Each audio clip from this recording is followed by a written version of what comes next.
there folks, today I'm going to teach you how to assemble and fry sesame balls. If you've never had these, they're so good. They're chewy and crisp all at the same time with a sweet treat in the center. I've got the dough made already, and this is made out of a glutinous rice flour. Don't be tempted to swap out for regular rice flour. You will not get the same results. I've made my dough here, rolled it into a ball. This is a single serving here. And what I'm going to do is basically make a pinch pot. We're just going to use our thumbs, and we've got a little of the glutinous rice flour right here. If it gets a little too tacky, we're just gonna pinch this dough, trying to get an even thickness all over and deep enough to hold our filling. I have scooped the filling, you can see it here.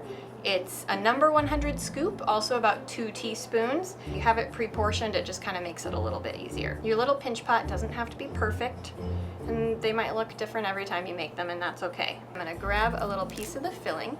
This is a sweetened red bean paste. Don't be turned off by that, okay? So now we've got the paste in here, and I'm gonna kind of pinch the dough up around it. And it's okay to experiment with whatever works best for you. This is kind of what I found worked best for me. So you want to kind of smooth out these lumps here in the dough, and then we're going to roll it again. Roll it so it's a perfect circle. And if you need to check that seam again to make sure it's completely enclosed, go ahead and do that. We don't want to have any of that filling leaking out in the fryer later on down the road. Okay, I've got a few little fissures in my dough, so I'm just going to kind of give those little pinches. You can see I'm doing that here, and then keep on rolling it. The red bean paste that I've got here, this is purchased straight out of a can. You can buy sweetened red beans and puree them and make your own, but it's enough of a procedure already, right? So buy the pre-made. I've plopped my ball into just a dish of water, spoon it out, let the excess water drain off, and then I'm going to put it into a dish of sesame seeds. These are just plain old sesame seeds, and we're going to rotate the ball in here to get it covered as much as possible, and then use your fingers to kind of press them in there. We want them to stick as much as possible, and it's okay to kind of grab more and make sure that they're really on there. Give it a little bit of a roll, and as you can see, we've kind of got a little perfectly shaped sesame ball here. So, one done. Now that our sesame balls are ready to fry, we've got some oil heating here in a wok. Now, you don't have to use a wok, but a pan that has sort of sloped sides like this is ideal. But if all you have is straight sides, that'll work too. And then you can clip a candy thermometer on. But to get started, we want to check the temperature of our oil. What we're looking for is 325 degrees, which if you fry very much, you'll know that's pretty low.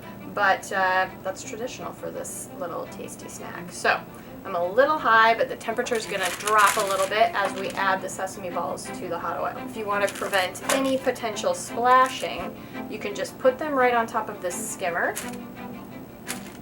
and submerge them down into the oil. Now, what we want to do, because these sesame balls will sink right to the bottom. We're hearing a lot of bubbles right now, which means there must be a little extra moisture in my skimmer. So that's not something you'll want to do, but it's all right. We want to keep the sesame balls moving, because if they sit on the bottom of the wok too long, they're going to get a dark brown spot. They really are just a lot prettier if you keep them moving.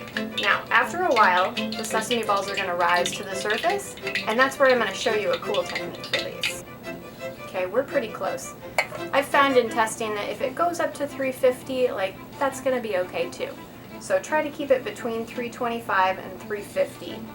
Lower end is a little bit better. Even though we're moving these sesame balls around in the oil, you want to be a little bit careful because we don't want to splash any oil outside of the wok. You can see here that the sesame balls have all floated to the surface of the oil, and now, this is the important part.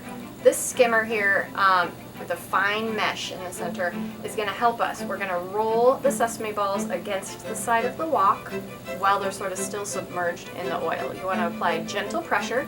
It's going to thin out the skin of the sesame ball and help them cook a little bit better. But don't get crazy with the pushing. You don't want to have any accidents. Okay, so you can see I sort of have 2 here in the oil that I'm gently rotating. Give them a few little pushes and rolls against the side of the wok. And scoot them out, move in a couple more. You can move them side to side, up and down. Whichever feels the most natural or comfortable for you is what you should do. They're starting to get a little bit golden, and we're gonna take them to a light golden brown. These have gotten bigger since we put them in.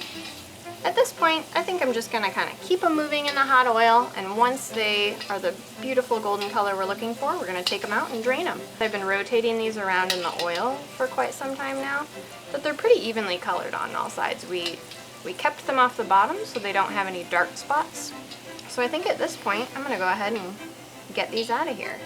Let the excess oil kind of drip off of there, and then we're gonna transfer these to a paper towel lined tray, absorb the excess oil.